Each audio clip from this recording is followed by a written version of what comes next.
Pakcik, betulkah lembu tak ada gigi di atas? Ya benar, sebab tu pakcik pakai gigi palsu ni.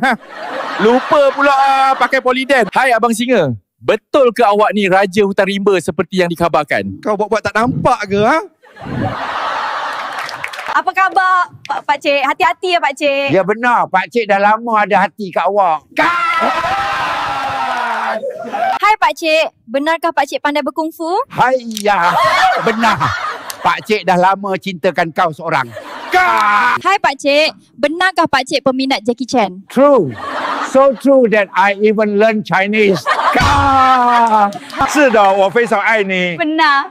Pakcik juga suka kamu. Kati!